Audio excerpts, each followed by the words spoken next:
여러분 안녕하세요. 고박사입니다. 오늘은 일련의 코드를 하나의 이름 아래 묶어서 사용하는 메소드에 대한 기본과 리턴, 매개 변수, 메소드 오버로딩과 같은 메소드의 각종 기능에 대해 배워보도록 하겠습니다. 메소드란 객체지향 프로그래밍 언어에서 사용하는 용어로 유사한 용어에는 함수, 서브루틴, 프로시저, 서브 프로그램 등이 있습니다. 메소드는 방법이라는 뜻으로 객체의 일을 처리하는 방법을 정의합니다. 일련의 코드를 하나의 이름 아래 묶어두고 묶어둔 코드를 메소드의 이름을 불러 내부 코드들을 실행합니다. 아래와 같이 메소드는 클래스 내부, 메소드 외부에 정의하며 메소드를 정의할 때는 한정자와 반환 형식을 설정하고 메소드 이름을 정해줍니다.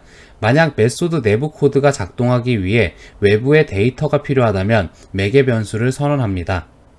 이렇게 정의된 메소드 내부에 실행하고 싶은 코드 내용을 작성합니다. 만약 이 메소드에서 어떤 결과값이 나와 외부로 데이터를 전달한다면 리턴 뒤에 전달하는 데이터를 작성합니다.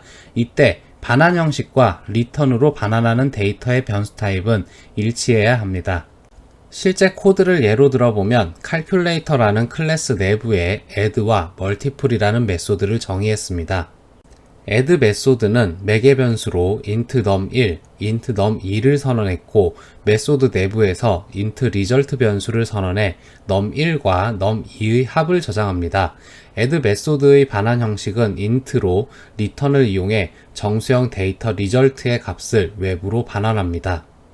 멀티플 메소드는 매개 변수로 int num1, int num2를 선언했고 메소드 내부에서 int result 변수를 선언해 num1과 num2의 곱을 저장합니다. debug.log를 이용해 num1과 num2의 곱, result를 출력합니다. 멀티플 메소드의 반환 형식은 void로 반환하는 값이 없다는 뜻이기 때문에 return으로 반환을 하지 않습니다. 메소드의 장점은 일련의 코드를 묶어두고 이름을 불러 내부 코드를 실행하기 때문에 동일한 내용의 코드를 반복해서 작성하는 수고가 적어진다는 것입니다.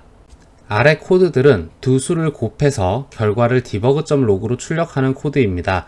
다만 이 곱셈 연산을 다른 수를 대입해서 여러 번 한다고 했을 때 왼쪽은 메소드를 이용하지 않는 방법으로 곱셈을 할 num1과 num2의 값을 대입하고 리절트는 num1 곱하기 num2로 두 수의 곱을 구한 후 debug.log를 이용해 결과를 출력하고 있습니다.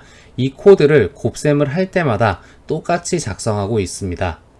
오른쪽은 우리가 방금 배운 메소드를 이용하는 방법으로 매개 변수 num1과 num2를 가지는 멀티플 메소드를 정의합니다.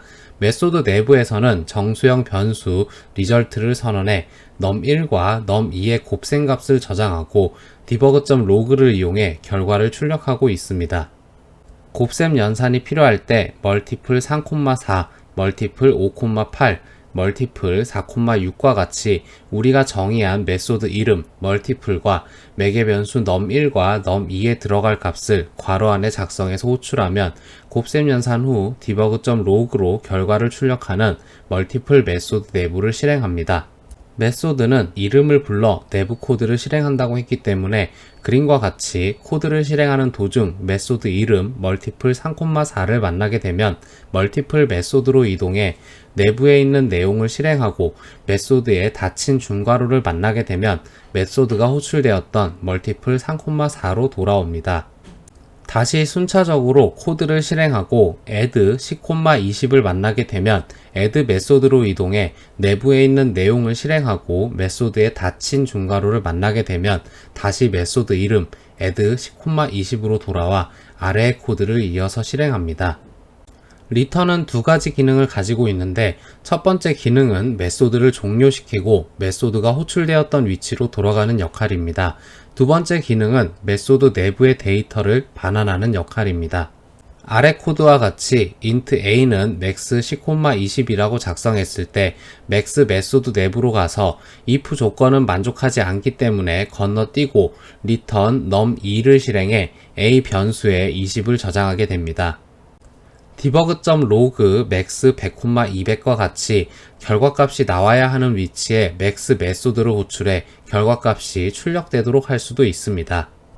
max 5,10과 같이 반환되는 값이 있더라도 꼭 그 값을 받아서 사용하지 않아도 됩니다. 리턴은 데이터를 반환하는 역할도 있지만 메소드를 종료시키는 역할도 있습니다. 메소드의 반환 형식이 void로 반환되는 값이 없을 때 리턴을 사용해 메소드를 종료하려면 아래의 코드와 같이 리턴 세미콜론으로 리턴 키워드만 사용해 메소드를 종료시킬 수 있습니다. 매개 변수는 메소드 내부에서 사용하는 지역 변수로 메소드 외부에서 내부로 데이터 전달을 위해 사용합니다. 매개 변수가 없으면 메소드는 완전히 동일한 내용만 출력하기 때문에 단순히 같은 코드를 재생하는 정도로 활용 범위가 높지 않지만 매개 변수로 인해 메소드 내부에서 연산되는 결과가 다양하게 변화되기 때문에 활용 범위가 높아지게 됩니다. 아래 코드와 같이 awake 메소드의 a, b 변수 값을 add 메소드의 매개 변수로 넘긴다면 넘겨지는 매개 변수 a, b는 add 메소드 내부로 들어가는 것일까요? num1은 a의 값과 동일한 데이터를 가지고 있지만 값만 넘겨주고 데이터가 저장되는 메모리 공간은 num1과 a가 따로 사용합니다. 그렇기 때문에 num1을 수정해도 a의 데이터가 변하지 않습니다. 아래 예시 코드와 같이 swap a, b 메소드를 호출했을 때 debugger.log를 이용해 swap 전과 후의 데이터를 출력하면 결과는 1과 같을 것입니다. 이를 우리는 값에 의한 전달이라고 합니다. 매개 변수에 a, b의 값을 전달했기 때문에 메소드 내부에서 num1과 num2에 무슨 짓을 하더라도 값을 전달한 a, b 변수의 값은 바뀌지 않는 것입니다. 참조에 의한 전달은 값이 아닌 원본 변수와 같은 메모리 공간을 사용하도록 하는 방법입니다. 이 방법을 사용해 매개 변수를 수정하면 매개 변수가 참조하고 있는 원본 변수의 값이 수정됩니다. 참조에 의한 전달을 사용하는 방법은 메소드를 정의할 때와 호출할 때 매개 변수 앞에 ref 키워드를 붙이는 것입니다. 아래 그림에서 왼쪽이 값에 의한 전달 메모리 구조이고 오른쪽이 참조에 의한 전달 메모리 구조입니다. 아래 예시 코드와 같이 swap ref a, ref b와 같이 호출하게 되면 num1에는 변수 a의 메모리 공간 주소가 저장됩니다. 즉 num1과 a는 같은 변수로 swap 메소드 내부에서 num1의 값이 바뀌면 그 결과가 변수 a에 적용됩니다. 코드를 실행하게 되면 첫 debug.log 결과는 a는 3, b는 4가 나오게 될 것이며 swap 메소드 호출 이후 debug.log 결과는 a는 4, b는 3이 나오게 될 것입니다. 우리가 앞에서 배운 return은 하나의 결과만 반환하는 것이 가능합니다. 만약 반환해야 하는 결과가 2개 이상일 경우에는 return만으로는 불가능합니다. 앞에서 배운 참조에 의한 전달, ref 키워드를 사용하면 변경된 값이 유지되기 때문에 아래 코드와 같이 ref 키워드를 사용해 result 1, result 2의 값을 저장해 외부로 보낼 수도 있습니다.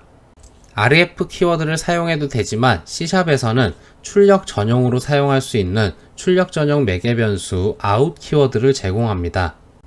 ref 매개 변수는 메소드 내부에서 결과를 저장하지 않아도 컴파일러가 아무런 경고도 하지 않지만 out 매개 변수는 메소드 내부에서 결과를 저장하지 않으면 컴파일 에러가 발생합니다. ref, out 둘 중 아무거나 사용해도 2개 이상의 결과를 반환할 수 있지만 개발자가 결과를 저장하지 않는 실수를 방지하기 위해서 out 키워드 사용을 권장합니다. 아래 코드와 같이 두 수를 더하는 add 메소드를 구현하는 경우 더하는 데이터 타입이 정수일 수도 있고 실수일 수도 있습니다. 이럴 때 우리가 알고 있는 상식으로는 하나의 클래스에 같은 이름의 메소드가 2개 이상이면 에러가 발생하기 때문에 add int, add flut과 같이 메소드 이름을 다르게 설정한다고 생각할 것입니다. 메소드 오버로딩은 동일한 이름의 메소드를 여러 개 구현하는 기능입니다. 단 컴파일러가 어떤 메소드를 호출해야 할지 구분할 수 있도록 매개 변수의 개수 또는 형식이 달라야만 합니다. 코드와 같이 위의 add 메소드는 매개 변수 2개가 int, int이고 아래의 add 메소드는 매개 변수 2개가 float, float으로 매개 변수의 개수는 같지만 매개 변수 형식이 다르기 때문에 add c,20을 호출하게 되면 위의 add int,int를 호출하게 되고 add 172.3f, 89.5f를 호출하게 되면 아래의 add flut, flut을 호출하게 됩니다. 가변 길이 매개 변수는 매개 변수의 개수가 유연하게 변할 수 있는 매개 변수입니다. 아래 예시 코드와 같이 가변 길이 매개 변수는 매개 변수 앞에 params 키워드를 붙이고 매개 변수를 배열로 선언합니다. 매개 변수의 개수는 메소드를 호출할 때 정해지기 때문에 보통 반복문으로 로직을 처리하고 nums.length와 같이 배열의 길이를 구해서 사용합니다. 일반적으로는 메소드를 호출해 매개 변수의 데이터를 할당할 때 순서에 의거하여 할당합니다. 명명된 매개 변수는 순서에 상관없이 매개 변수의 이름에 근거하여 데이터를 할당하는 방법입니다. 명명된 매개 변수를 사용하면 코드의 길이가 길어지는 단점이 있지만 코드의 가독성은 높아집니다. 아래 예시 코드와 같이 플레이어라는 메소드를 정의하였으며 일반적인 매개 변수 사용에서는 플레이어, 고박사, 100과 같이 호출하게 됩니다. 명명된 매개 변수를 사용하게 되면 매개 변수 명과 매개 변수에 할당되는 데이터를 함께 사용하기 때문에 플레이어, id, 고박사, health, 100과 같이 호출하게 됩니다. 매개 변수 명이 있기 때문에 플레이어, health, 100, id, 고박사와 같이 순서를 마음대로 설정해도 됩니다. 선택적 매개 변수는 매개 변수의 기본 값을 할당해 두고 메소드를 호출할 때 매개 변수의 값을 설정하지 않으면 우리가 설정해 둔 기본 값으로 설정되도록 하는 것입니다. 필요에 따라 매개 변수에 데이터를 할당하거나 할당하지 않을 때 사용합니다. 주의할 점은 선택적 매개 변수는 항상 필수 매개 변수 뒤에 와야 합니다. 아래 예시 코드와 같이 플레이어라는 메소드를 정의하였고 두 번째 매개 변수에 int health는 1000과 같이 작성하였습니다. 메소드를 호출할 때 두 번째 매개 변수 health에 값을 설정하지 않으면 우리가 메소드를 정의할 때 설정해둔 1000이 할당되고 두 번째 매개 변수 health에 값을 설정하면 그 값이 할당됩니다. 선택적 매개 변수 뒤에 필수 매개 변수가 있으면 컴파일러가 값을 할당해야 되는 위치를 헷갈리기 때문에 첫 번째, 두 번째 경우는 불가능하고 선택적 매개 변수 뒤에 필수 매개 변수가 없는 나머지 경우는 가능합니다. 우리가 앞에서 배운 메소드 오버로딩과 선택적 매개 변수를 아래와 같이 섞어 쓰지 않도록 주의해야 합니다. 오늘은 메소드에 대한 기본과 리턴, 매개 변수, 메소드 오버로딩과 같은 메소드의 각종 기능에 대해 배워보았습니다. 오늘 영상은 여기까지 하고 마치도록 하겠습니다. 감사합니다.